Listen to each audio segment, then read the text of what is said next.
ഒരു നല്ല വിശ്വാസിയുടെ ഏറ്റവും ഉത്തമമായ സ്വഭാവ ഗുണങ്ങൾ, അദബുകളെ കുറിച്ച് പറഞ്ഞപ്പോ നമ്മൾ ഒന്നാമതായി പറഞ്ഞത് അനുസരണയാണ്. പിന്നീട് നമ്മൾ പറഞ്ഞത് ബഹുമാനത്തെ കുറിച്ചാണ്. അനുസരണയും ബഹുമാനവും കഴിഞ്ഞാൽ പിന്നെ ഏറ്റവും പ്രധാനപ്പെട്ടത് ഒരു നല്ല വിശ്വാസിയുടെ ഏറ്റവും നല്ല അടയാളം അവൻ തിന്മകളെ വെടിയുക എന്നതാണ്, തെറ്റുകളെ ഉപേക്ഷിക്കുക. മഹാന്മാർ പറയുന്നു, അന്നഹു മിൻ സിഫാത്തിൽ മുഅ്മിനീൻ, വിശ്വാസികളുടെ ഏറ്റവും നല്ല അടയാളങ്ങളിൽപ്പെട്ട ഒന്ന് ഉത്തമമായ മഹിതമായ മനോഹരമായ സ്വഭാവങ്ങളിൽ നിന്ന് അവൻ തെറ്റുകളിൽ ജീവിക്കില്ല. ധാരാളം നന്മകൾ ചെയ്യുന്നവൻ എന്നല്ല പറഞ്ഞത്, മറിച്ച് തെറ്റുകൾ ചെയ്യാതിരിക്കുക. തെറ്റുകൾ ചെയ്യാതിരിക്കുക എന്നതാണ് ഒരുപാട് നന്മകൾ ചെയ്യുന്നു എന്ന് പറയുന്നതിനേക്കാൾ ഏറ്റവും മെച്ചമായത്.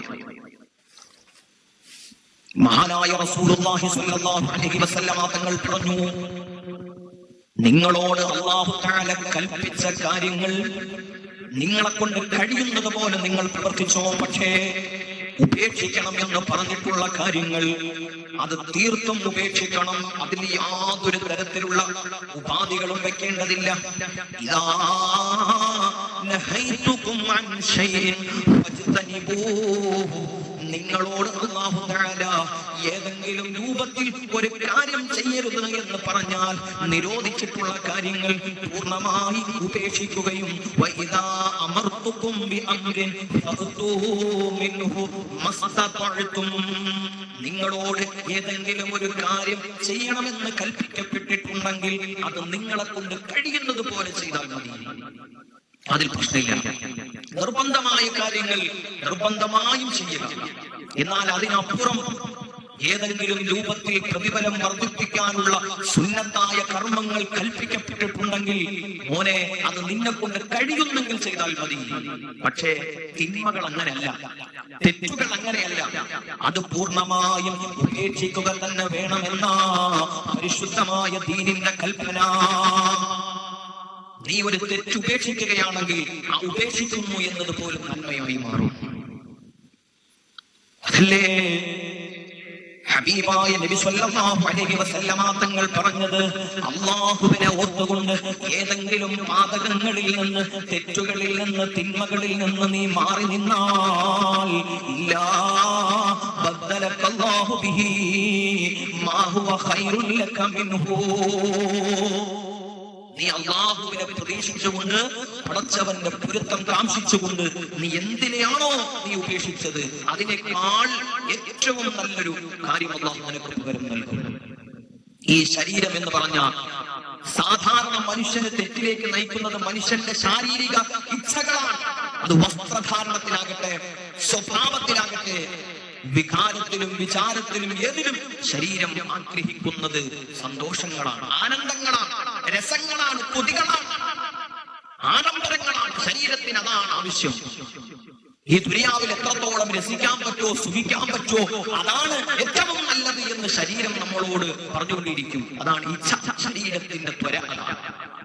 അതുകൊണ്ട് ഈ ശരീരം നമ്മളോട് പറയുമ്പോ ആ ശരീരം, നമ്മുടെ മനസ്സ്, നമ്മുടെ ചിന്തകൾ നമ്മളോട് പറയുന്നത് അത് നമ്മൾ അല്ലാഹുവിന്റെ പൊരുത്തം അതിലുണ്ടോ എന്ന് ആദ്യം പരിശോധിച്ചിട്ടേ അതിലേക്ക് ചാടാമോ. ഇത് സന്തോഷിക്കേണ്ട കാര്യമാണ്. ഇപ്പോഴല്ലെങ്കിൽ പിന്നെ എപ്പോഴാ എന്നാണ് ആധുനികനെ വഴിതെറ്റിക്കുന്ന പാശ്ചാത്യന്റെ മുദ്രാവാക്യം നമ്മൾ മുഴക്കിക്കൊണ്ടിരിക്കുക, നമ്മൾ പറഞ്ഞുകൊണ്ട് നടക്കുക. ഇപ്പോഴല്ലെങ്കിൽ പിന്നെ എപ്പോഴാ? മോനെ നീ വിശ്വാസിയാണ്, മോനെ നീ അല്ലാഹുവിനെ വഴിപ്പെടുന്നവനാണ്, നീ പുന്നാര നബിയുടെ ഉമ്മത്താണ്. നിനക്ക് നിയമങ്ങളുണ്ട്, ചട്ടങ്ങളുണ്ട്, നിനക്ക് വ്യവസ്ഥകളുണ്ട്. നിന്നോട് കൽപ്പിക്കപ്പെട്ടതല്ലാതെ മറ്റൊന്നും പ്രവർത്തിക്കാൻ നിനക്ക് കഴിയില്ല. അതാണ് ഒരു നല്ല മര്യാദയുള്ള വിശ്വാസി. ശരീരം നമ്മളോട് പല കാര്യങ്ങളും പറയും. അത് രസങ്ങളാവാം, അത് കൊതികളാവാം, അത് ആസക്തികളാവാം, അത് വിചാരങ്ങളാവാം, വികാരങ്ങളാവാം. ഏത് തന്നെയാണെങ്കിലും എല്ലാം നല്ലത് തന്നെ. അതിൽ അല്ലാഹുവിന്റെ പൊരുത്തമുണ്ടെങ്കിൽ, അല്ലാഹുവിന്റെ പൊരുത്തമില്ല എന്ന് കണ്ടാൽ ഏത് കാര്യവും മാറ്റിവെക്കണേ. പരിശുദ്ധമായ ഖുർആൻ പറയുന്നത് കണ്ടോ, വഅമ്മാ മൻ ഖാഫ മഖാമ റബ്ബിഹി വനഹ അൻ-നഫ്സ അനിൽ ഹവാ ഫഇന്നൽ ജന്നത ഹിയൽ മഅവാ വഅമ്മാ മൻ ഖാഫ മഖാമ റബ്ബിഹി അല്ലാഹുവിന്റെ സ്ഥാനം ഉദ്ദേശിച്ചുകൊണ്ട് പടച്ചോന്റെ നിലപാട് കരുതിക്കൊണ്ട് ഏതൊരു കാര്യത്തിൽ നിന്നും ഭയത്തോടെ ആ തെറ്റിനെ മാറ്റിവെച്ചിട്ടുണ്ടെങ്കിൽ അവന്റെ ശരീരം അവനോട് പറഞ്ഞിട്ടുള്ള കാര്യങ്ങൾ, അവനോട് താല്പര്യം പ്രകടിപ്പിച്ച കാര്യങ്ങൾ അവൻ പരിശോധിച്ചപ്പോ ഇത് അല്ലാഹുവിന് പൊരുത്തമില്ല എന്ന് കണ്ടിട്ട് അതിൽ നിന്ന് പിന്മാറി വസ്ത്രം ധരിക്കുമ്പോ മോഡേൺ യുഗത്തിലെ വസ്ത്രങ്ങൾ നിന്റെ ശരീരത്തിന് വല്ലാതെ കോരിധരിപ്പിക്കുന്നുണ്ട്. നിന്റെ കൂട്ടുകാർ, നിന്റെ ബന്ധുക്കള്, നിന്റെ സഹചാരികള് പലരും ധരിക്കുന്ന വസ്ത്രങ്ങളും നടക്കുന്ന രീതികളോ അവരുടെ പെരുമാറ്റങ്ങളും അവരുടെ മോഡേൺ ചിന്താഗതികളോ നിന്നെ വല്ലാതെ അലട്ടുമ്പോ, നിന്റെ മനസ്സിനെ വല്ലാതെ പിടിച്ചു കുലുക്കുമ്പോ, എന്റെ പ്രിയപ്പെട്ട ചെറുപ്പക്കാരാ, നിന്റെ കൂട്ടുകാർ ചെയ്യുന്ന കാര്യങ്ങള്, നിന്നോട് ചെയ്യാൻ അവർ പറയുന്ന കാര്യങ്ങള് ഏതു തന്നെയുമാകട്ടെ എല്ലാം നല്ലത് തന്നെയാ. പക്ഷേ അതിൽ അല്ലാഹുവിന്റെ പൊരുത്തമുള്ളോ? നിന്റെ പ്രവാചകൻ, ലോകത്തിന്റെ ഗുരു അഷ്റഫുൽ ഖൽഖ് മുഹമ്മദ് മുസ്തഫ സല്ലല്ലാഹു അലൈഹി വസല്ലം അവിടുന്ന് ആ കാര്യം കൽപ്പിച്ചിട്ടുണ്ടോ, പ്രവർത്തിച്ചിട്ടുണ്ടോ എന്ന് ചിന്തിച്ചിട്ട് അത് നന്മയാണെങ്കിൽ പ്രവർത്തിച്ചോ, അത് തിന്മയാണെങ്കിൽ ഈ ഭൂമി ലോകത്ത് ആര് തന്നെ പറഞ്ഞാലും അത് കൈവിട്ടോ, അത് വേണ്ട, അത് മാറ്റിവെച്ചോ. അങ്ങനെ ചിന്തിച്ചാൽ ഇന്നൽ ജന്നത ഹിയൽ മഅവാ, നിന്റെ പാർപ്പിടം സ്വർഗമാ, നിന്റെ അഭയസ്ഥാനം സ്വർഗമാ. ഇനി നീ കടന്നു ചെല്ലാൻ പോകുന്ന ലോകത്ത് നിനക്ക് സുഖത്തിന്റെ ലോകമാ, നിനക്ക് സന്തോഷത്തിന്റെ ഭവനം അല്ലാഹു തയ്യാർ ചെയ്തിരിക്കുന്നു. പരിശുദ്ധമായ ഖുർആൻ. നിന്റെ കണ്ണും നിന്റെ കാതും നിന്റെ ശരീരവും, നിന്റെ ശരീരത്തിന്റെ ഓരോ അവയവങ്ങൾക്കും പല രൂപത്തിലുള്ള രസങ്ങളാ. അതിലൂടെ വരുന്ന ആഗ്രഹങ്ങൾ, അഭിലാഷങ്ങൾ, ഇച്ഛകൾ, കൊതികൾ അതെല്ലാം അല്ലാഹുവിന്റെ പൊരുത്തത്തിലാണെങ്കിൽ അത് മനോഹരമാണ്. അത് നിന്നെ നന്നാക്കും, അത് നിന്നെ നന്മയിലൂടെ നടത്തും. എത്രത്തോളം നിന്റെ കണ്ണുകൊണ്ട് നീ കാണുന്ന ചില രസങ്ങളില്ലേ, നീ കാണുന്ന ചില നന്മകളില്ലേ, നീ കാണുന്ന ചില തിന്മകളില്ലേ, എല്ലാം നിന്റെ കണ്ണിലൂടെയാണ് കടന്നു പോകുന്നത്. ഈ കണ്ണുകൊണ്ട് നിനക്ക് നല്ലത് കാണാം, മോശപ്പെട്ടത് കാണാം, ഹറാമ് കാണാം, ഹലാല് കാണാം. അതിനുള്ള കാഴ്ച പടച്ച റബ്ബ് നിനക്ക് തന്നിട്ടുണ്ട്. ഏത് കാണണമെന്ന് തിരഞ്ഞെടുക്കാനുള്ള കഴിവും പടച്ചവൻ നിനക്ക് തന്നിട്ടുണ്ട്. ലോകത്തിന്റെ പ്രവാചകൻ പറയുന്നു,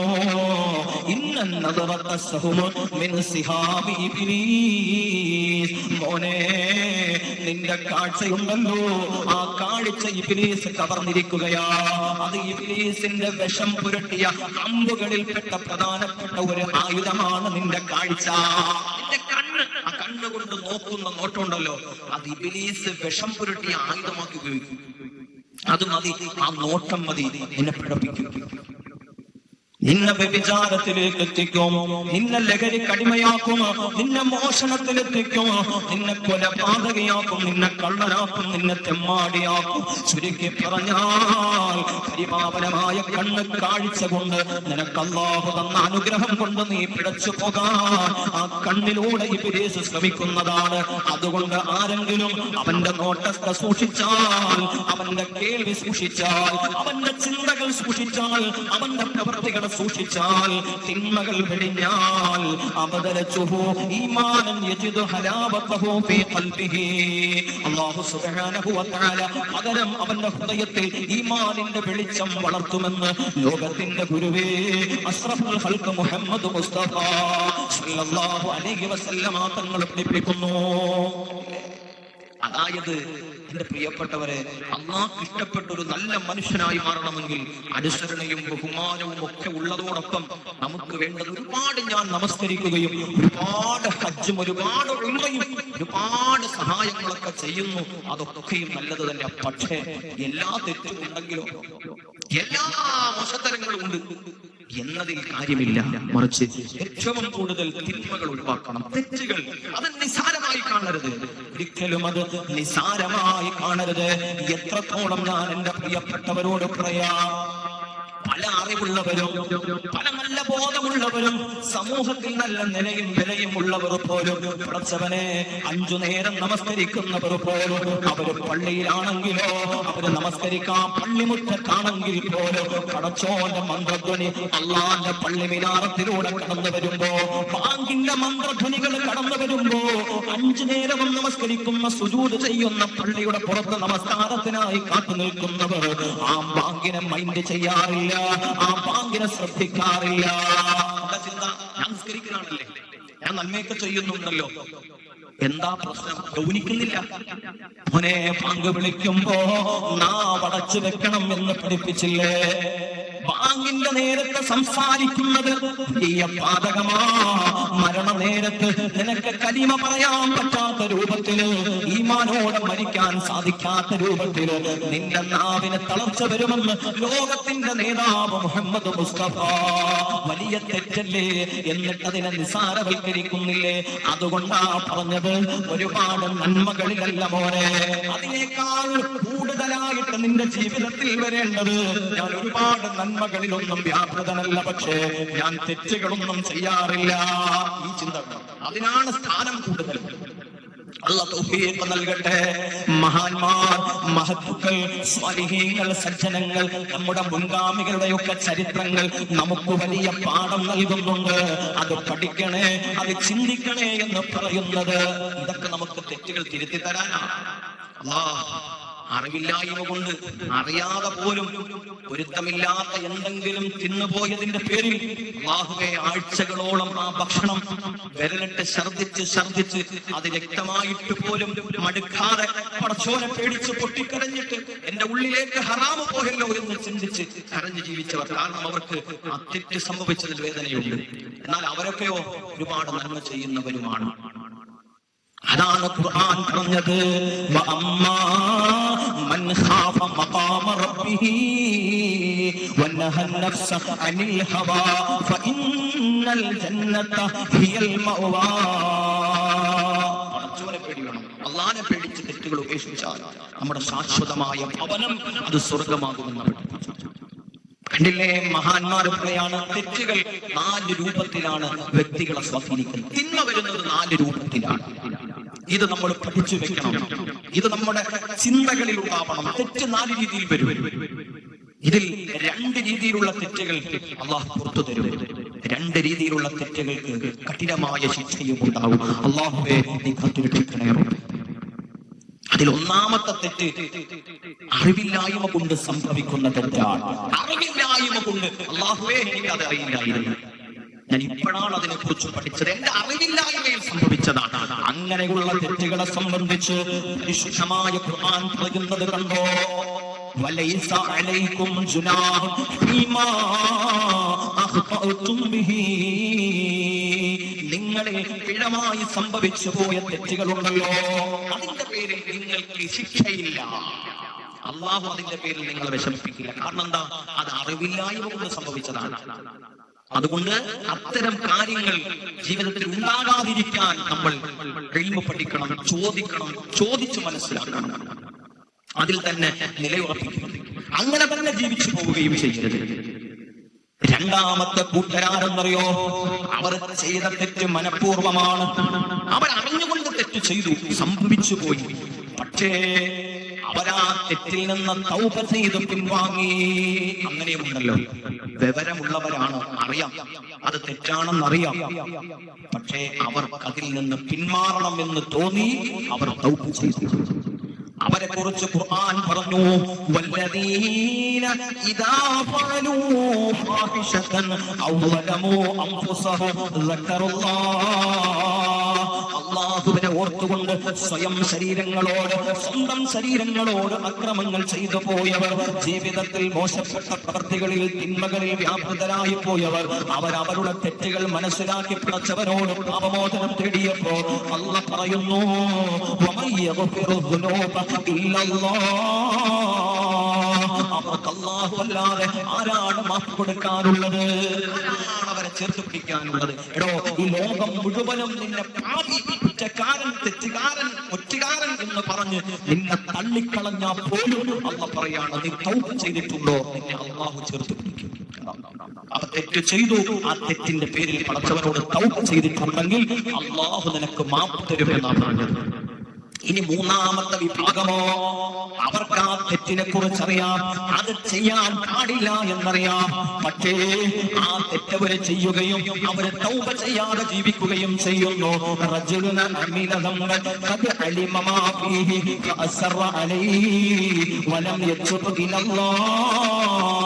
അവർ തൗബ ചെയ്യാതെ പശ്ചാത്തപിക്കാതെ ജീവിക്കുന്നു. അവർക്ക് ശിക്ഷയുണ്ട്. കാരണം അവർ തെറ്റ് ചെയ്തിട്ട് ആ തെറ്റിൽ നിന്ന് പിന്മാറാതിരിക്കുക. അവർ തൗബ ചെയ്യുന്നത് വരെ അവരെ അല്ലാഹു തആല പിടിക്കുമെന്നാണ്. നാലാമത്തെ വിഭാഗം ആരെന്നറിയോ?